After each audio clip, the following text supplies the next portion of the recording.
Hello friends, today we are discussing about the fifth chapter resistance. The part current electricity का जो fifth part है उसका नाम आज अपना रेजिस्टेंस है। रेजिस्टेंस के बारे में हम डिस्कस करना चाहेंगे कि रेजिस्टेंस जो जनरल डेफिनेशन है वो इस तरीके से है, the property of material which oppose the flow of current in electric circuit. किसी भी इलेक्ट्रिक सर्किट में उसकी जो मटेरियल है, जनरली जब इस केस में हम मटेरियल कंसीडर कर रहे हैं वो मटेरियल है अपना कंडक्टर। जनरली जो मटेरियल कंसीडर कर रहे हैं वो अपना है कंडक्टर। तो कंडक्टर के केस में ये है कि ये कंडक्टर की स्पेशल प्रॉपर्टी होती है which oppose the flow of current in electric circuit. तो कंडक्टर में से करंट का फ्लो होता है, नेचुरली इजीली फ्लो होता है कंडक्टर में से, लेकिन बट इसकी भी कुछ जनरली कुछ प्रॉपर्टी होती है, कुछ स्पेसिफिक प्रॉपर्टी होती है जिस प्रॉपर्टी के दरमियान कारण कह सकते हैं अपन, उस प्रॉपर्टी के कारण क्या होता है कि उसमें से जो करंट का फ्लो है वो कुछ हद तक एक सर्टेन लिमिट तक उसको वो अपोज करता है। वो जो अपोजिंग नेचर है उस मटेरियल का, that opposing nature we can say resistance. Resistance का जो अपन ने निकाला है अभी, रेजिस्टेंस का जो मेजरमेंट है इन ओम,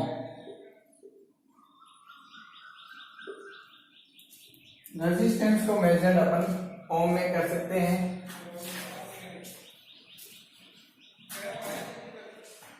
ठीक है ना। अपना जो नेक्स्ट टॉपिक इस रेजिस्टेंस में है the factor affecting the resistance of wire. किसी भी कंडक्टर का या कोई भी अपने पास सब्सटेंस है तो उस पे जो रेजिस्टेंस है, उसका जो मटेरियल का जो रेजिस्टेंस है वो किस किस पर डिपेंड करता है। तो next topic is factor affecting the resistance of the wire. Factor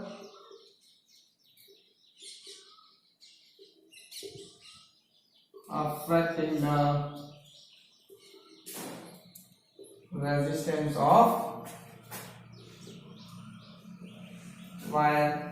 So generally we can say the resistance of the wire is directly proportional to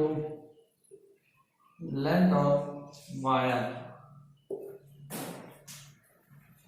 Direct resistance of the wire is directly proportional to the length of wire and inversely proportional to the cross section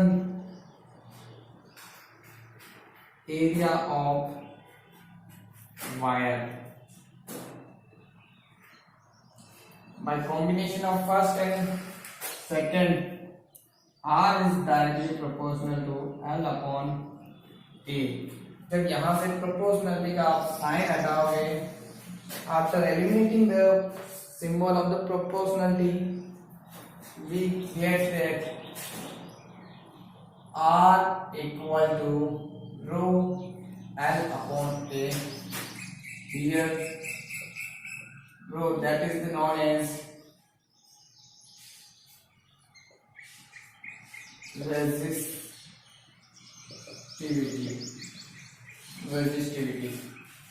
and the unit of resistivity, unit of rho equal to R A upon L. Now यहाँ पे हमने देखा कि यहाँ पे जो resistance है, resistance की जो यूनिट है वो ओम है, एरिया क्रॉस सेक्शन एरिया का जो यूनिट है वो मीटर स्क्वायर है, और लेंथ का जो यूनिट है वो मीटर है।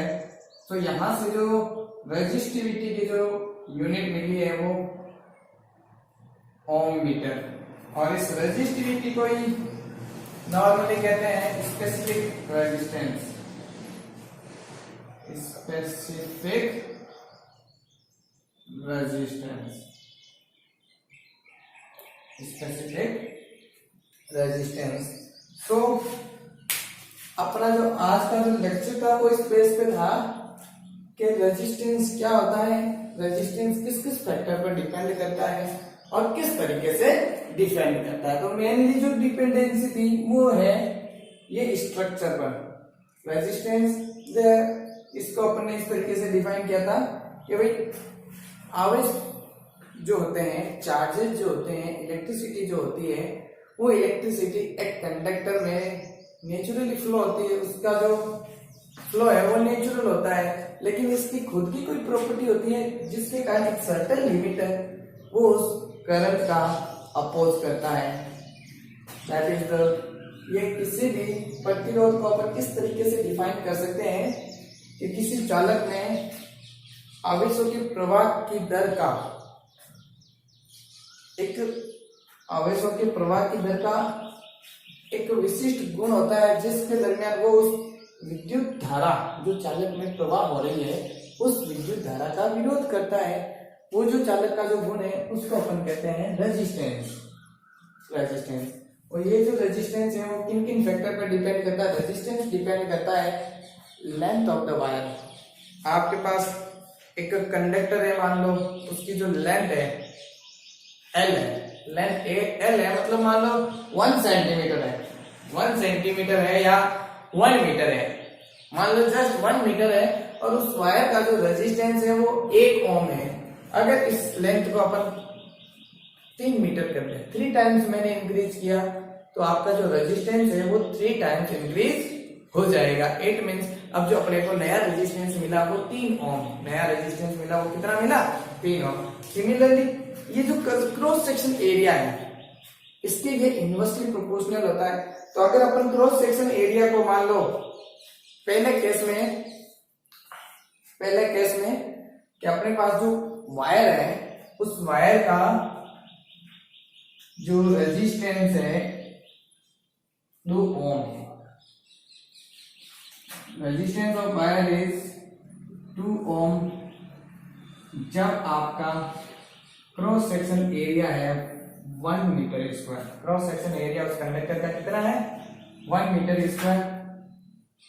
इफ ए बिकम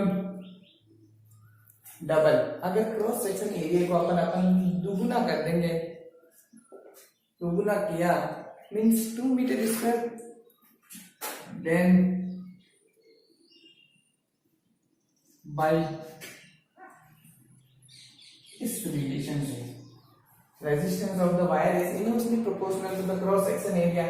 तो यहां से हम देख रहे हैं कि ये क्रॉस सेक्शन एरिया जब डबल होगा तो आपका जो resistance R become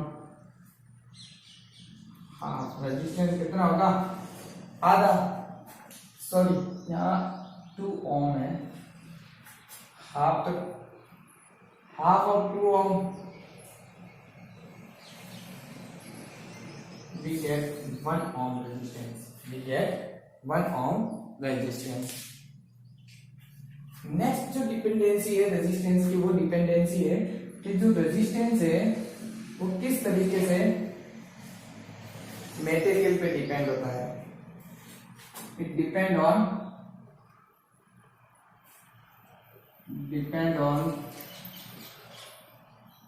material.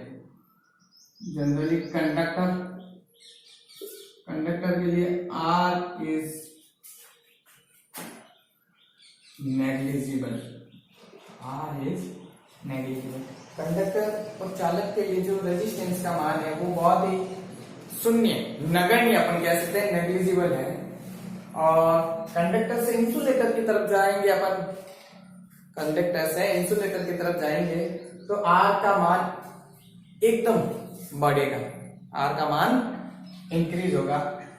Insulator that's why अपन कह सकते हैं जैसे अपने पास प्लास्टिक है, प्लास्टिक का जो अपने जो वायर होता है वायर के ऊपर जो प्लास्टिक कोटिंग करने का मतलब यही है, प्लास्टिक जो है इंसुलेटर है, और इंसुलेटर है तो जब मान लो अपन वायर को बाय द वे कनेक्ट अपने शरीर से कहीं से टच भी हो जाए तो हमें किसी भी तरह का जो इलेक्ट्रिक शॉक है वो नहीं लगे, बिकॉज ऑफ इंसुलेटर। प्लास्टिक क्या है? इंसुलेटर। लकड़ी क्या है? इंसुलेटर है। और नेक्स्ट जो टॉपिक है वो है इसी का ही है कि ये किस तरीके से टेम्परेचर पे डिपेंड है, किस तरीके से टेम्परेचर पे डिपेंड है। तो कंडक्टर के केस में अगर आप टेम्परेचर राइज करोगे, if temperature is rise, then R is increasing. Conductor के केस में जब आप टेम्परेचर को राइज करोगे तो रेजिस्टेंस का वैल्यू है वो इंक्रीज होगा. That much only in this lecture. Please like and subscribe.